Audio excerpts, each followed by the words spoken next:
Greetings fellow painters, today we're adding another tool to our Halfchop tool bag, the airbrush. If batch painting a bunch of miniatures in the shortest amount of time possible is your goal, then an airbrush really can't be beat. Over the past several videos, we've been looking at several different ways to combine Halfchop with different painting methods. Just remember that these are all tools that can be used to increase your painting enjoyment and/or efficiency, and you should choose the one that you feel suits you best. In true Halfchop fashion, we're going to prepare the model with a dark blue paint and primer in one. The main reason for using a paint and primer in one is that it looks good as an exposed color on the finished miniature. I find that a lot of flat primers have an almost powdery look to them that doesn't look right as a color on the model. Perhaps a dark blue Citadel or Army Painter colored primer would look okay, since those are meant to be exposed on parts of the finished model. I have prepared some flat brown by Vallejo for airbrushing by thinning it with 3 drops of thinner for every 1 drop of paint. And I have my air compressor set to 20 to 22 psi. I always make my airbrush paint a little thinner than I think is necessary to prevent clogging issues. I am going to basically do a 2-part Zenithal highlight with the flat brown and the dark flesh color. And yes, I know, technically a Zenithal highlight would be coming from a center point directly above the miniature, since that would be the zenith, but I'm considering the light source as the zenith, and I'm using it to describe applying a gradual increase in intensity from dark to light color as that color gets closer to the light source, which I want to appear is coming from the model's upper right side. The darker color, the flat brown, will be sprayed at a lower angle and cover more of the front of the model than the lighter color. Here, I'm spraying the flat brown at about a 45-degree angle from above. I want the highlights on this model's skin to have a yellowish hue to them, so I'm choosing medium flesh by Vallejo as a secondary highlight color. I'm also choosing this color because for some reason it's actually darker than the dark flesh tone by Vallejo. I have prepared the medium flesh tone for airbrushing in the same way that I prepared the flat brown, 3 drops of thinner to every 1 drop of paint. I'm spraying the medium flesh tone at a higher angle just from the right side so that it acts as the starting point for our highlights and leaves some of the flat brown showing. If you're looking for an ultra-fast paint job, then it's perfectly fine to stop here with the skin and move on to painting the back, eyes, and teeth. You can jump to that using the timestamp down below. That is actually the process I used when painting this miniature by moving on to the backside at this point. But for continuity's sake, I'm going to go ahead and show you how I decided to add more detail to the skin on the front of the model.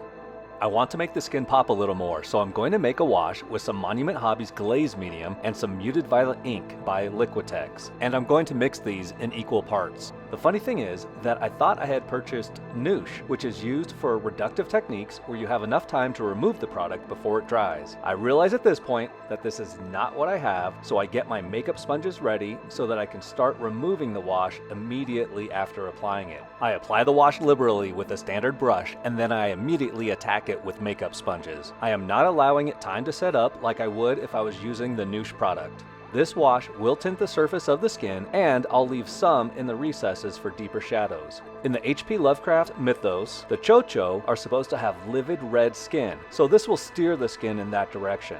I'm trying to strike a balance between the game art and the mythos. Nothing makes everyone happy like a good old-fashioned compromise. Sarcasm.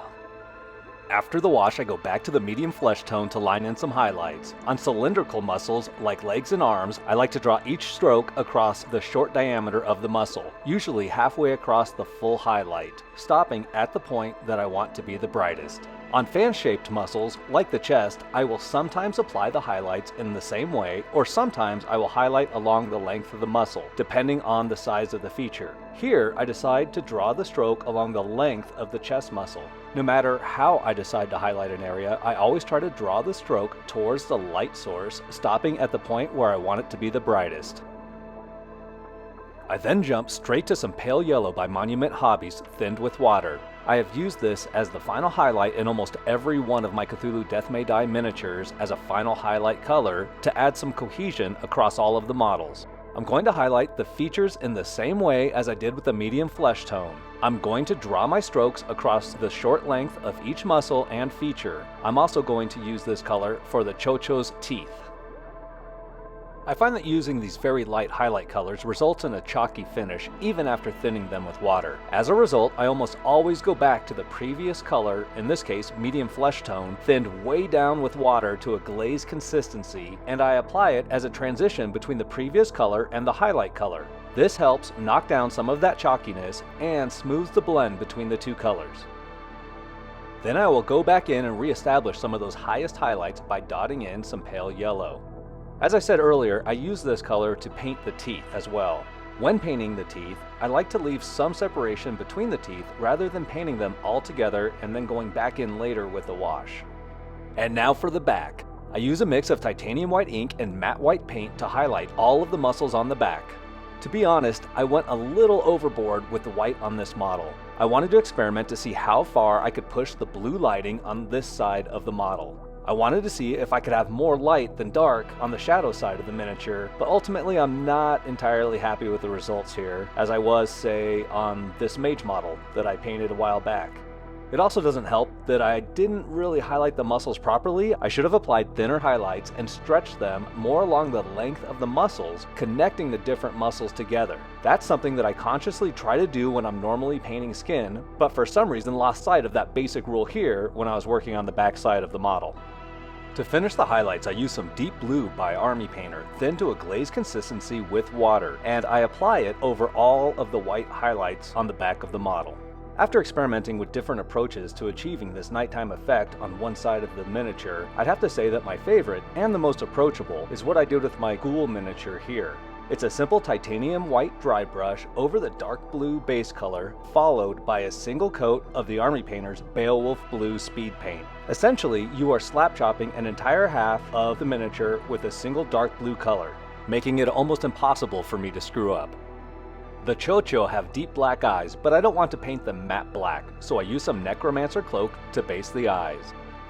Then I give them a dot of acrylic white ink for that final glint of light. And with that, I'd like to invite you to check out some other ways that we've explored using this painting method with this playlist here, or try something completely different with this video. Thank you so much for watching. Please like and subscribe, and have a fantastic day.